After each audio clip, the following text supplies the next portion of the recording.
Antes de lermos, vamos pedir a autorização do Espírito Santo da forma que estamos. Pai Santo, maravilhoso é o teu nome, Jesus. Essa noite, quarta-feira, pedimos a tua permissão, Senhor, para meditar na tua palavra. E pedimos, Senhor, que o Senhor fale com cada coração aqui presente. E te clamamos, Senhor, chama as almas que precisam conhecer essas verdades que estão contidas na tua palavra. Nós sabemos que somos falhos, mas por favor, Senhor, nos usa para que almas sejam alcançadas, que teu evangelho seja pregado, enquanto aguardamos a volta de Jesus. Nos dá o privilégio de ouvir a tua voz nessa noite. Em nome de Jesus. Amém. Gálatas 5, a partir do verso 13, diz o seguinte: porque vós, irmãos, fostes chamados à liberdade, porém não usei da liberdade para dar ocasião à carne, sede antes servos uns dos outros pelo amor. Então, Paulo, usado por Deus, ele está passando uma orientação para que não usemos a liberdade para dar a ocasião da carne.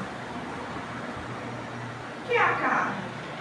A carne aqui está se referindo à natureza pecaminosa, porque a nossa natureza, ela é mal, a nossa condição é mal. Então, se formos sucumbir à vontade da carne, vamos causar na nossa vida libertinagem. É a palavra. Por isso que se vê tanto escândalo, tanto liberalismo, tantas uniões que não estão de acordo com a palavra de Deus em nossos dias. E nós temos que ter em nossa mente a resposta do que é liberdade. Liberdade é algo que vem por intermédio de onde? Marcas de Cristo. E não libertinagem, porque libertinagem é dar lugar à natureza pecaminosa da carne.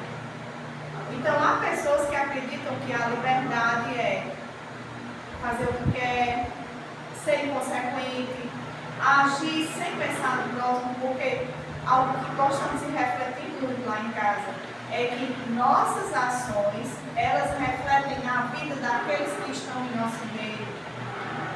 Então, muitas vezes, quando você é tentado a atender à vontade da carne, a natureza pecaminosa, você causa consequência àqueles que estão ao seu lado. São consequências muitas vezes terríveis. No verso 14 diz: porque toda lei se cumpre em um só preceito, a saber, amarás o teu próximo como a ti mesmo. Então, quem ama o próximo jamais vai causar libertinagem, sabendo que vai poder prejudicar um irmão, um pai, um filho, um amigo. Já quem é sucumbido à natureza da carne, não pensa em ninguém, só pensa naquele momento, porque vamos dizer a verdade. A alegria, os prazeres da carne, eles são passageiros, eles são rápidos como um relâmpago. É como uma pessoa que ganha na loteria, não sabe aplicar e daqui a pouco fica sem nada. E aí, de que valeu aquela euforia? Nos versos 15, diz o seguinte: se vós, porém, vos moldeis e devorais uns aos outros, vede que não sejais mutuamente destruídos. Então, o que nós vemos nos dias atuais, o que mais vemos de características de comportamento nas pessoas? É egoísmo. As pessoas só querem ouvir a nós, só o que é interessante para elas, e elas estando bem é o que importa. Só que, segundo a palavra de Deus, isso não é o amor, isso não provém da liberdade. A liberdade está em amar o próximo como a nós mesmos. Quem ama, guarda. Quem ama, cuida. Quem ama não machuca, Quem ama não despreza. Quem ama não faz mal. Mas se você observar, as pessoas já abordam umas às outras já com agressividade em nossos dias. Basta que você não faça a sua vontade, a pessoa já vem agressiva. Isso são comportamentos dos dias atuais. Porque nós sabemos que muito em breve o Senhor vai voltar nas nuvens. E Ele deixou isso para que a gente tivesse a sabedoria em sua palavra do que vai acontecer em nossos dias. A primeira grande verdade do texto que acabamos de ler é sobre a liberdade cristã. Paulo repete a mesma ideia antes esboçada na sessão anterior, já em Gálatas 5:1. Lembra que Cristo chamou aqueles que nele creem para viverem em liberdade. Aí há quem pense, mas em Cristo como é que eu vou viver se eu vou ter que guardar a lei? Há outros que dizem assim, ninguém consegue guardar a lei. Quando amamos a Cristo, quando nos doamos, quando passamos a fazer a vontade dele, verdadeiramente somos livres. João 8,32 diz o que, irmãos? E conhecereis a verdade, e a verdade vos libertará. É na verdade que temos liberdade. Por quê? Jesus Cristo deu a vida por mim e por vocês, para que tivéssemos vida em abundância e seguíssemos o seu exemplo. Então, quando temos uma comunhão com Ele, quando temos uma vida com Cristo, nós temos a liberdade de alcançar as promessas e a herança de Jacó. A herança de Jacó nos foi dada. E é uma realidade, porque a fonte de liberdade está na afirmação. Irmãos, vocês foram chamados para a liberdade. Quem foi que chamou a nós? Cristo. Foi Cristo. Há quem diga que vai à igreja porque se sente bem. Se você analisar direitinho, a maioria das pessoas que procuram a casa de Deus procuram a casa do Senhor para resolver seus problemas pessoais. Isso é algo que acontece praticamente em toda a humanidade hoje. Então elas vão no sentido de resolver seus problemas, suas frustrações, suas dificuldades. Quando isso acontece é porque elas ainda não entenderam a verdadeira liberdade. Por quê? Aquele que está em Cristo, nova criatura é. Então aquelas coisas velhas, passadas, da natureza pecaminosa da carne, elas já não existem mais naquela vida. Eu vou contar para vocês uma história que ela mexe muito comigo. Acho que Antônio conhece. Essa história é de John Milton. Antônio deve conhecer. John Milton era alguém que era traficante de escravos. Ele traficava pessoas, vendia por um alto preço elevado e garantia uma fortuna. E certa noite, ele vinha numa embarcação, estava tendo uma tempestade muito grande, e ele olhou para os 4 cantos, viu aquele monte de escravos que ele estava ali traficando, que ele ia ganhar várias moedas de ouro com eles. E ele fez o quê? Ele se ajoelhou e orou a Deus. E pediu a Deus que fosse salvo. Que Deus salvasse ele daquela tempestade. E Deus o salvou. E sabe o que aconteceu? Ao chegar em terra firme, ele libertou aqueles escravos. Isso mexe muito comigo. Ele libertou aqueles escravos. Deus deu outra condição de vida pastor. E ele é o autor do hino mais gravado em toda a face da terra. Graça é Celso. Graça é Celso. Eu creio que quando o apóstolo João escreveu que conhecereis a verdade e a verdade vos libertará,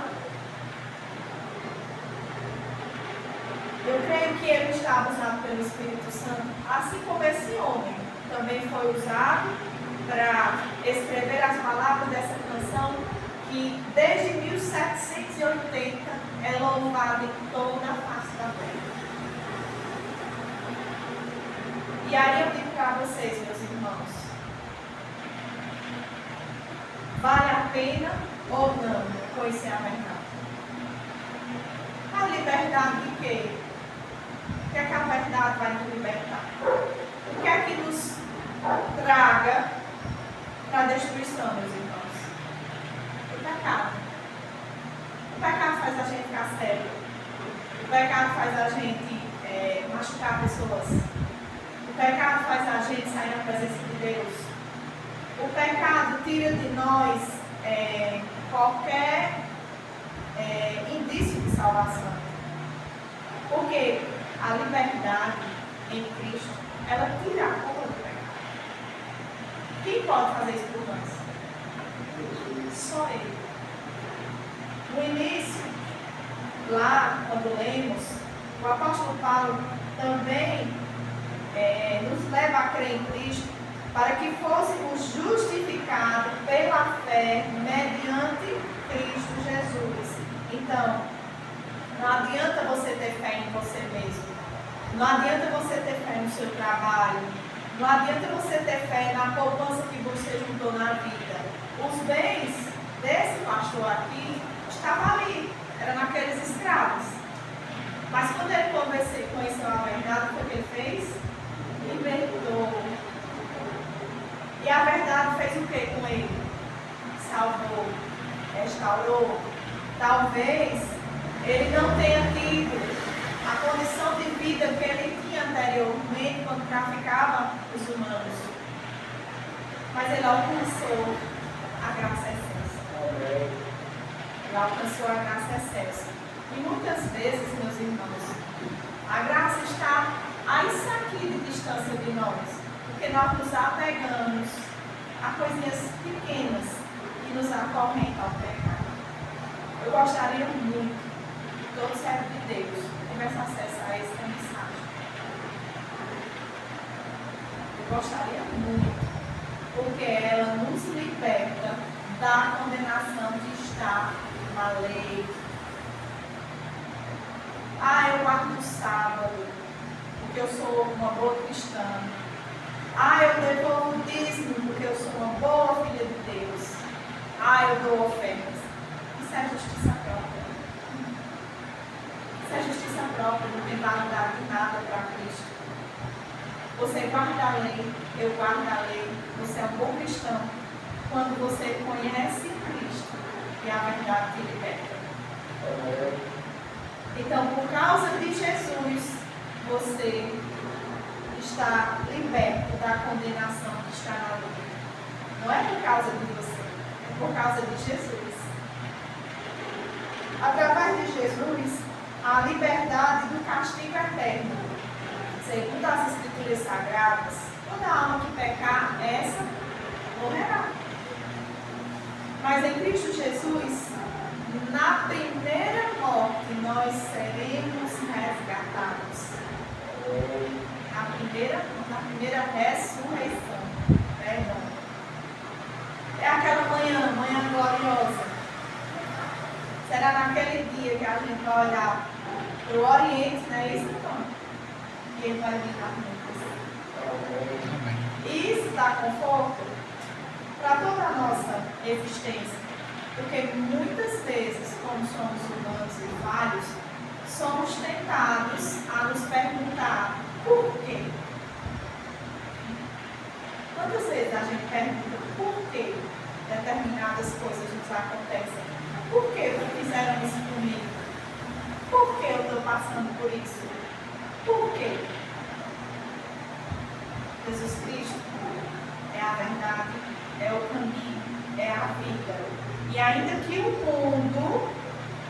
negue essa verdade absoluta, você e eu precisamos saber que eu e você só tem salvação por intermédio do Cordeiro de Deus.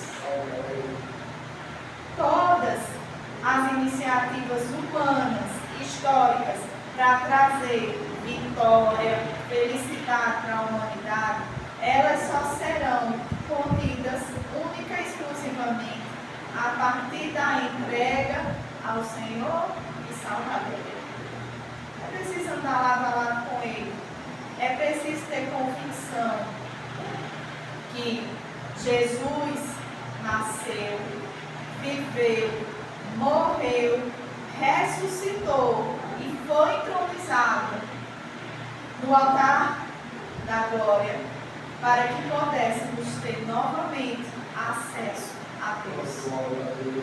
Meus irmãos e amigos, o Senhor Deus amorosamente ainda está oferecendo hoje liberdade para que eu e vocês estejamos livres das marcas do pecado. Aqueles que aguardam a vida do Senhor, Deus promete a redenção do seu corpo. Então a redenção do meu corpo, do corpo de vocês, está na volta de Jesus. Está na convicção de que Ele virá. Não é nos prazeres, não é nas conquistas humanas. Ah, porque estou tão entediado, vou fazer tal coisa. Vou voltar a fumar. Vou beber com meus amigos, minhas amigas. Vou sair para a balada. Essas coisas são coisas passageiras. São coisas que vamos fazer mais uma vez sujar nossas vestes de lã. E vamos estar considerados trapo de imundícia perante um Deus tão puro, tão verdadeiro, tão cheio de amor. Mas aquele que aguarda no futuro, quando vier também a glória da liberdade, a glória dos filhos de Deus, que essa linda promessa se cumpra em nossa vida para a única e exclusiva confirmação da palavra santa de Deus. Meus irmãos, estamos no ano de 2025. Nunca a arqueologia encontrou tantos artefatos que comprovassem a vida de Jesus como agora. Se você procurar, você vai ver que os arqueólogos têm encontrado evidências do rei Davi, do rei Salomão, de Nabucodonosor, de Daniel, confirmando todas as escrituras sagradas. Se tudo que está na Bíblia do passado, até 1844 se cumpriu, por que nós vamos duvidar da gloriosa volta de Jesus? Então, a nossa salvação, a nossa esperança tem que ser por Jesus, por intermédio dele, por amor a ele, por busca a ele. Nós vamos ser novas criaturas. E as coisas que nós fazíamos no passado, não vamos ter mais desejo de fazer. Se esse homem que era traficante de escravos humanos foi libertado, pregou a palavra de Deus, cantou um hino glorioso ao Senhor, Deus também quer fazer isso conosco. Há quem diga, eu não tenho dom de pregar, eu não tenho dom de louvar, eu não tenho dom de dar estudo bíblico. Deus não usa, não é os mais inteligentes. Deus não usa, não é os mais capacitados, nem aqueles que têm faculdades psicológicas. Deus usa aqueles que têm a coragem de dizer, eis-me aqui, usa-me, Senhor. Então eu desejo nessa noite que você reflita na canção que o irmão Antônio vai louvar agora, que você possa entender os planos de Deus são grandiosos na vida de vocês e Ele quer libertar a mim e a vocês de uma vez por todas das marcas do pecado.